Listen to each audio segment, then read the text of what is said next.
Hey guys, आज हम फिर से आपके लिए लेकर आ चुका हूं टॉप 15 लॉन्ग क्वेश्चंस केमिस्ट्री के, यानी रसायन विज्ञान के 15 विस्तृत उत्तरी प्रश्न या दीर्घ उत्तरी प्रश्न। गाइस, अगर इन सभी प्रश्नों को आप तैयार कर लेते हो तो बोर्ड एग्जाम में कम से कम 30 नंबर, अधिकतम 40 नंबर तक की तैयारी हो जाएगी। क्योंकि गाइस, आप लोग जानते ही होंगे, आप लोगों के पास इतना एक्सपीरियंस तो होगा ही कि ये सभी लॉन्ग क्वेश्चंस 60 क्वेश्चन यानी लघु उत्तरी प्रश्न और अति लघु उत्तरी प्रश्न, कभी कभी ये सभी प्रश्न बहुविकल्पी प्रश्न के रूप में छोटे छोटे करके पूछ लिए जाते हैं। अगर आप ये 15 के 15 ये लॉन्ग क्वेश्चन तैयार कर लेते हो तो लॉन्ग क्वेश्चन में तो पूछे ही जाएंगे। अगर लॉन्ग क्वेश्चन नहीं पूछे जाते हैं तो वहां पर आपके लघु उत्तरी और अति लघु उत्तरी के रूप में पूछ लिए जाएंगे। तो गाइस, आपको मैं पहले से बता चुका हूं कि इन सभी 15 लॉन्ग क्वेश्चन में से ऊपर से 10 प्रश्न जो हैं, टॉप 10 प्रश्न जो हैं 5 स्टार प्रश्न है। उसके बाद जो 5 प्रश्न है वे सभी 4 स्टार प्रश्न है। 5 स्टार प्रश्न का मतलब ये सभी प्रश्न मोस्ट में भी मोस्ट इंपॉर्टेंट प्रश्न है। तो गाइस, आज मैं 7वां प्रश्न लेकर आया हूं टॉप 15 क्वेश्चन का। 7वां प्रश्न क्या है? इसमें आपको संक्रमण तत्व क्या है इसे समझाना है, उसके साथ में संक्रमण तत्व के चुंबकीय गुण तथा विभिन्न ऑक्सीकरण अवस्था के बारे में बताना है। ये दोनों चीजों को मैं समझाऊंगा, कोशिश करूंगा कि आपको इस लेक्चर में ही याद हो जाए। तो गाइस, चलिए आज का लेक्चर शुरू करते हैं। शुरू करने से पहले गाइस, अगर अभी तक आप लोग चैनल को सब्सक्राइब नहीं किए हो, नए स्टूडेंट हो, तो चैनल को सब्सक्राइब कर लो और प्लेलिस्ट में जाकर पीछे के 6 प्रश्न देख लो। प्लेलिस्ट का लिंक नीचे डिस्क्रिप्शन में मिल जाएगा। और गाइस, अभी तक वीडियो को लाइक नहीं किए हो आप लोग तो लाइक कर लो और लाइक करके कंसंट्रेशन के साथ पूरे लेक्चर को लास्ट तक देखो। तो गाइस, चलिए आज का लेक्चर शुरू करते हैं। तो गाइस, टॉप 15 क्वेश्चन का 7वां प्रश्न है, संक्रमण तत्व क्या है, इनके निम्नलिखित गुणों के कोई कारण सहित समझाइए। पहला गुण है चुंबकीय गुण, दूसरा गुण है आपका ऑक्सीकरण अवस्था। तो गाइस, चलिए सबसे पहले हम लोग संक्रमण तत्व क्या है इसे जान लेते हैं। तो हेडिंग करिएगा आप लोग संक्रमण तत्व।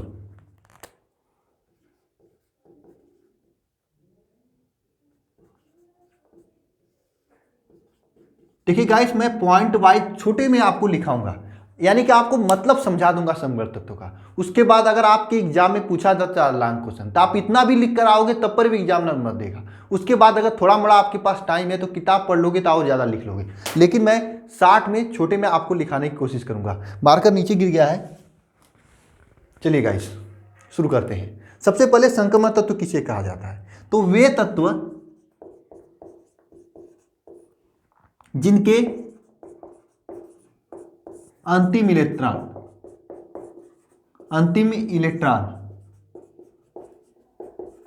डी उपकोष में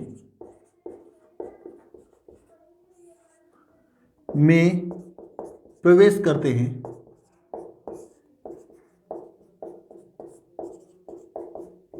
संक्रमण तत्व कहलाते हैं।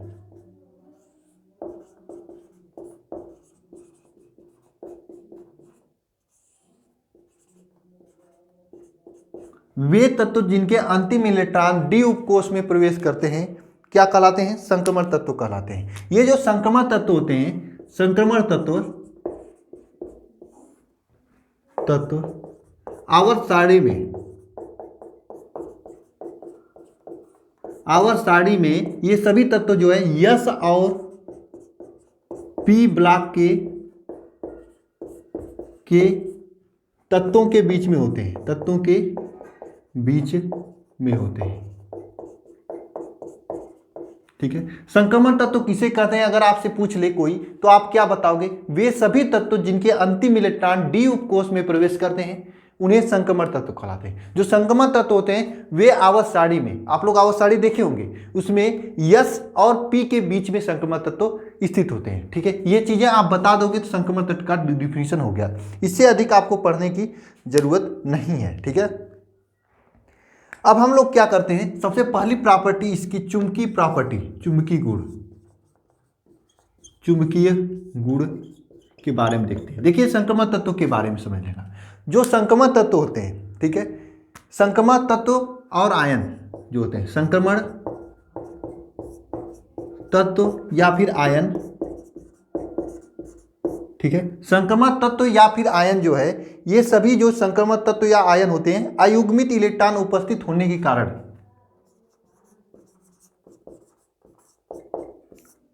इलेक्ट्रॉन उपस्थित होने के कारण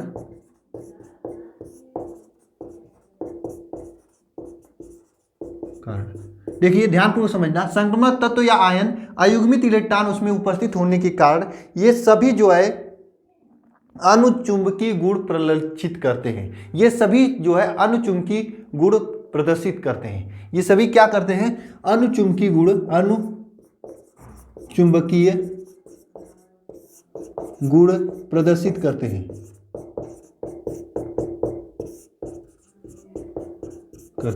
देखिए ध्यानपूर्वक समझना, संक्रमण तत्व या आयन अगर उसमें अयुग्मित इलेक्ट्रॉन उपस्थित है तो वे सभी संक्रमण तत्व या आयन अनुचुंबकीय गुण प्रदर्शित करते हैं। क्यों प्रदर्शित करते हैं? आपके पास रीजन हो गया, यहाँ पे कार्ड पूछा है तो क्यों प्रदर्शित करते हैं? क्योंकि संक्रमण तत्व या आयन में अनुचुंबकीय इलेक्ट्रॉन होते हैं, अनुचुंबकीय इलेक्ट्रॉन होते हैं, उसके कारण ये सभी जो है अनुचुंबकीय गुण प्रदर्शित करते हैं। अगर मान लेते हैं अनुचुंबकीय इलेक्ट्रॉनों की संख्या,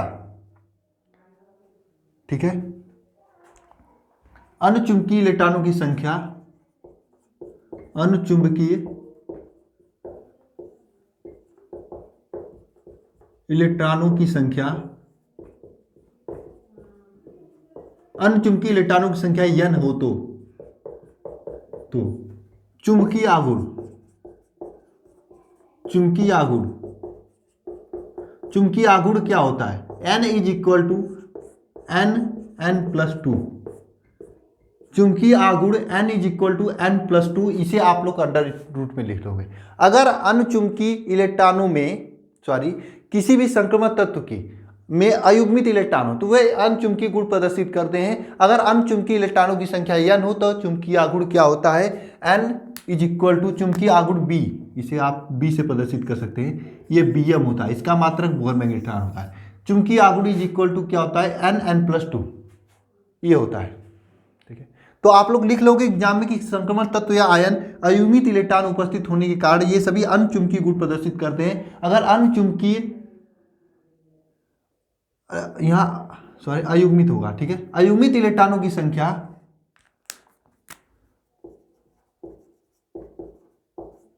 अयुग्मित इलेक्ट्रॉनों की संख्या n हो तो अनुचुंबकीय आघूर्ण, चुंबकीय आघूर्ण B इज इक्वल टू होता है n प्लस कोष्टक में n+2 Bm।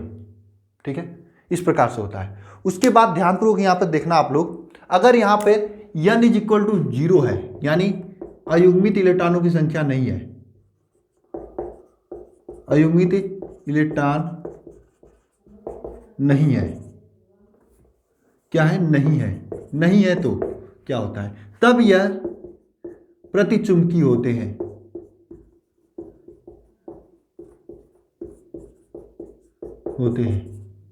अगर अयुग्मित इलेक्ट्रॉन नहीं है तो ये सभी प्रतिचुंबकीय होंगे। अगर अयुग्मित इलेक्ट्रॉन होंगे तो अनुचुंबकीय होंगे, और अनुचुंबकीय का चुंबकीय आघूर्ण कैसे निकालते हैं? B is equal to n+2 Bm, इस प्रकार से चुंबकीय गुण को दर्शाते हैं। नेक्स्ट आता है आपका विभिन्न आक्सीकरण अवस्था, विभिन्न आक्सीकरण अवस्था, इसे आप लोग कह सकते हो परिवर्ती आक्सीकरण अवस्था, विभिन्न आक्सीकरण अवस्था या फिर परिवर्ती आक्सीकरण अवस्था। इसमें देखिए NS और N-D, NS और N-1D कक्षक के NS और N-1D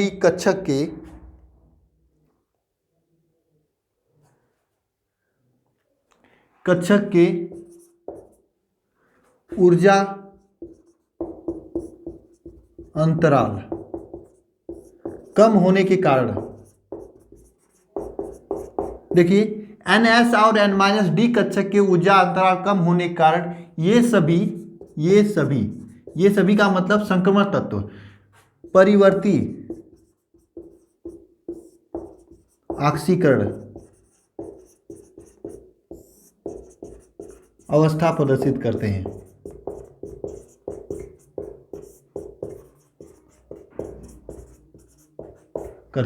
बात को समझना, NS और N-1D कक्षक की ऊर्जा अंतराल कम होने के कारण ये सभी परिवर्ती आक्सीकरण अवस्था प्रदर्शित करते हैं। क्यों करते हैं मैं अब बताने जा रहा हूं। मैं कहूंगा धैर्यपूर्वक समझना, जो समझना चाहते हैं, जो नहीं समझना चाहते हैं वे मत समझना, बस ये 2 लाइन की चीजें याद रखना। NS और n-d कक्षक की ऊर्जा अंतराल कम होने के कारण ये सभी परिवर्ती ऑक्सीकरण अवस्था प्रदर्शित करते हैं। केवल इतना याद रखना, आपका काम हो जाएगा। देखना ध्यानपूर्वक, ये सभी क्या होते हैं, ns होता है और n-d कक्षक होता है। इनके बीच का ऊर्जा अंतराल कम होता है। जैसा कि आपको मालूम है, जब कभी भी इलेक्ट्रॉन निकलता है ऑक्सीकरण अवस्था प्रदान के लिए तो बाह्यतम कक्षा से निकलता है। तो यहां पर क्या होता है, ns तो बाह्यतम कक्षा है, तो वहां से इलेक्ट्रॉन निकलता ही निकलता है। साथ में कभी कभी n-d से भी निकल जाता है, क्योंकि इसका ऊर्जा अंतराल कम है। ऊर्जा अंतराल कम होने के कारण दोनों से निकल जाता है, जिसकी वजह से ये सभी परिवर्ती ऑक्सीकरण अवस्था प्रदर्शित करते हैं। ठीक है, जिसके वजह से ये सभी परिवर्ती ऑक्सीकरण अवस्था प्रदर्शित करते हैं। ठीक है, तो ये आपका तीनों के तीनों क्वेश्चन हुए। पहला क्वेश्चन संक्रमण तत्व किसे कहते हैं, आपको समझ में आएगा, चुंबकीय गुण और फिर परिवर्ती ऑक्सीकरण अवस्था। इसका एक इंपॉर्टेंट क्वेश्चन और है रंगीन आयन, उत्प्रेरक गुण। ये सभी हैं, इन सभी चीज़ों को हम बताएंगे, लेकिन ये सभी क्वेश्चन लॉन्ग क्वेश्चन में नहीं पूछे जाते हैं। ये सभी क्वेश्चन 60 क्वेश्चन में पूछे जाते हैं। जब मैं 60 क्वेश्चन का इंपॉर्टेंट 60 क्वेश्चन पढ़ाऊंगा तब मैं आपको ये सभी चीज़ें करा दूंगा। तो गाइस, कैसे आपको समझ में आया या नहीं आया, कमेंट बॉक्स में जरूर कमेंट करके मुझे बताना। और गाइस, अगर आप इतना लिख कर आ जाते हो तो निश्चित रूप से आपको अच्छा नंबर मिलेगा, क्योंकि एग्जामिनर को 2 पॉइंट लिखेंगे। आप पूरी किताब भर के आओ, जो पूछे एग्जामिनर वो मत लिखो तो क्या मतलब निकलेगा। 2 पॉइंट लिखो, 2 पॉइंट नंबर मिलेगा। आपको नंबर से मतलब है, एग्जामिनर से क्वेश्चन से मतलब है, क्वेश्चन के आंसर से मतलब है। आपको नंबर मिलेगा, उनको क्वेश्चन का आंसर मिलेगा, एकदम सीधे सीधे सीधी बात में। ठीक है गाइस, इस प्रकार से होगा। तो गाइस, मिलते हैं नेक्स्ट वीडियो में नेक्स्ट क्वेश्चन नंबर 8 के साथ। इसी तरह से आप लोग पढ़ाई करते रहना। 30 तारीख को आपका टेस्ट है, 31 तारीख को टेस्ट है, और 1 जनवरी का उसका रिजल्ट आएगा। सभी लोगों को टेस्ट में होना आवश्यक है। ठीक है, इसलिए पहले से तैयारी करते रहो, रिवीजन करते रहो, याद करते रहो जो भी मैं क्वेश्चन करा रहा हूँ। ठीक है गाइस, मिलते हैं नेक्स्ट वीडियो में। धन्यवाद।